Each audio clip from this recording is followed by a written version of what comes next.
የሚገርም ነው። ቦታውን እንዴት ነው ያሳመርከው? ምን የሚገርም ነገር የለውም። ቆሻሻውን ነው ያወጣሁት። እሺ እንዳልክ በጣም ነው ግን ማመሰግነው። ወይ ይቅርታ፣ ስልክ የጠራ የግል ጉዳይ ነው። አመሰግናለሁ። ሄሎ፣ በጣም ጥሩ ዜና ይዤ ልመጥቻለሁ። ምንድን ነው? አንድ ጺም የሚሸጥበት ቦታ ነበርና እዛ ሄጄ አሪፍ ጺም ገዝቼልሃለሁ። ናዳል፣ ትክክለኛ የሰው ጺም ነው የምፈልገው። ምን? ከታላላቅ ሰዎች የተላጨ ነው የምፈልገው። አረ ልክ እንደ ካስትሮ ወይንም ደግሞ እንደ ጋዳፊ አይነት ሰው ፈልግልኝ። ናዳል፣ አሁን ጥሩ ስራ ሰራ። ይሄ ጺም አሪፍ ነው። አሁን ወደ ጸሎት ቤት እንገባለን። መጀመሪያ ታውቃለህ፣ ባለፈው እቃዬን እንድጠባልኝ ጠይቄያት ነበር እኮ ልጅቷን። ከዛ በኋላ እምቢ አለችኝ። እውነቱን ለመናገር ልገላት ፈልጌ ነበር።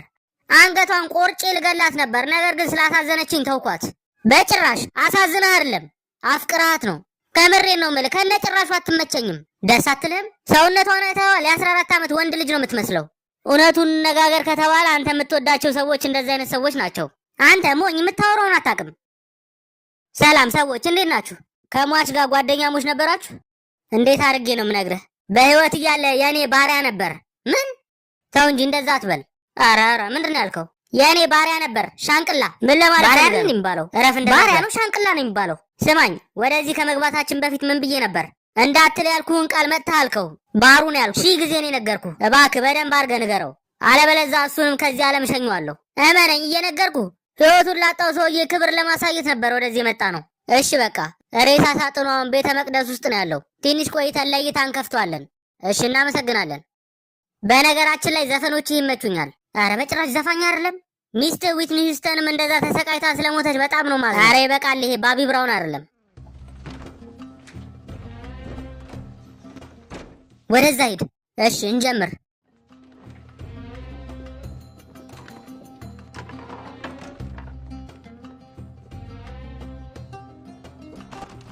አረ ክፈቱ። ሰው አለ እንዴ ውስጥ? ነዳል፣ ቶሎ በል፣ ሰውዬው አገኘን። ምን? ቶሎ በል። እሺ ቶሎ በል። አንድ ጊዜ ቆይ፣ ጠብቁ። ምን እያረክ ነው እዛ? ሰይጋ እየደበደብኩ። ይበቃል። በሩን ክፈተው። አይሆንም፣ ቆይ ትንሽ። በሩን ክፈት ብያለሁ። ቶሎ በል። ሁለተኛ እቅድ፣ ሁለተኛ እቅድ።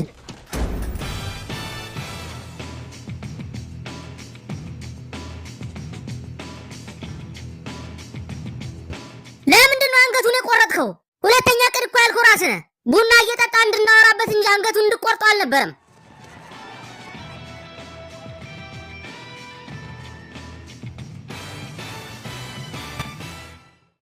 እንዴት አደርክ ነዳል? ተነስ እንጂ። እንዴት አደርክ ነዳል?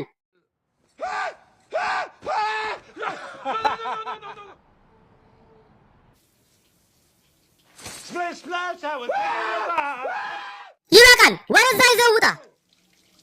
ይሄ ነገር ያስፈራል።